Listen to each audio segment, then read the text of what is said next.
रुद्रप्रयागમાં ગુજરાતીઓને મોટો અકસ્માત નડ્યો। ખાનગી બસ અલકનંદા નદીમાં પડતા 3 લોકોના મોત નિપજ્યા।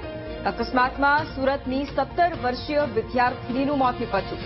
બસમાં 20 લોકો સવાર હતા, જેમાંથી 8 લોકો ઘાયલ થયા છે। હજુ પણ 9 જેટલા લોકોની શોધખોળ કરાઈ રહી છે।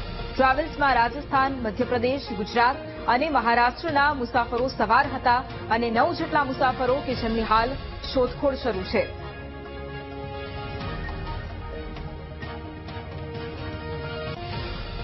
તો અકસ્માત પહેલાનો આ વિડીયો પણ સામે આવ્યો છે કે જ્યાં અલગ અલગ રાજ્યોના જે મુસાફરો હતા તે ટ્રાવેલ્સમાં સવાર હતા અને ત્યારબાદ આ ટ્રાવેલ્સને અકસ્માત નડ્યો, જેમાં ગુજરાતીઓ પણ સવાર હતા। આ ખાનગી બસ કે જે અલકનંદામાં ખાબકી હતી અને 3 લોકોના મોત નિપજ્યા છે। આ અકસ્માતમાં સુરતની 17 વર્ષીય વિદ્યાર્થીનીનું પણ મોત નિપજ્યું છે। જોકે અકસ્માત પહેલાના જે દ્રશ્યો છે તે પણ સામે આવ્યા છે। પ્રયાગમાં એક ટ્રાવેલર બસ અલકનંદા નદીમાં પડી ગઈ હતી અને જેમાં લોકો લાપતા થયા છે। ત્યારે સુરતનો એક પરિવાર પણ ફરવા ગયું હતું અને તેઓ પણ હાલ લાપતા થયા છે। ત્યારે આપણે તેમની સોસાયટી ખાતે પહોંચ્યા છે। ત્યારે આપણે જે સોસાયટીના રહીશો તેમની સાથે વાત કરીશું। જે ફરવા ગયા છે, શું સમાચાર છે અને કેવા સ્વભાવ હતા? स्वभाव बहुत अच्छा था, समाचार तो बहुत खराब है। सुन के हमें बहुत दुख लगा। इसके लिए बताने के लिए कोई शब्द नहीं है हमारे पास। और ड्रीमी का सुन के ऐसा लगा जैसे हमारे घर की कोई बेटी चली गई है।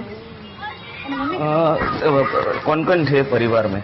परिवार में इनके 2 गुड़िया, एक बाबू और हस्बैंड वाइफ दोनों यहाँ 5 जने गए थे यहाँ से। बाकी इनके पियर पक्ष से पूरा परिवार गया था यात्रा में।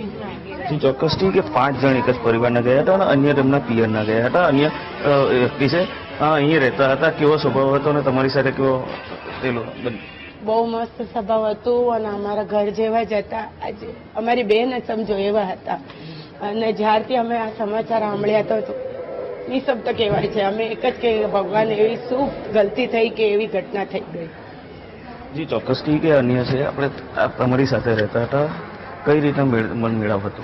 બહુ સારો પરિવાર જેવા છે અમારે। કોઈ દિવસ એવું લાગ્યો નહીં કે અલગ છે। અમે સામે જ રહી છે, અમે અહીંયા રહી છે, એ લોકો અહીંયા રહે છે। એ રાજી ખુશી ગયા હતા યાત્રા કરવા। જી ચોક્કસ કે જે પરિવાર હતો એ પરિવારના હસબન્ડ વાઈફ અને તેમના 3 છોકરાઓ ગયા હતા। સાથે જ જે વાઈફ છે તેના પિયરના લોકો પણ ગયા હતા। આમ કુલ 7 લોકો ગયા હતા। હાલ તો આ જે 7 છે એ લાપતા થયા છે અને તંત્ર દ્વારા પણ તેમને શોધવાની તજવીજ હાથ ધરવામાં આવી છે। મહત્વનું છે કે એક જ પરિવારના લોકો આ રીતે સમાચાર આવતા સોસાયટીના જે રહીશો છે એ રહીશો પણ શોકમય બની ગયા છે। કેમેરામેન સજ્જુ પારેખ સાથે નિર્મલ પટેલ, વીટીવી ન્યૂઝ, સુરત।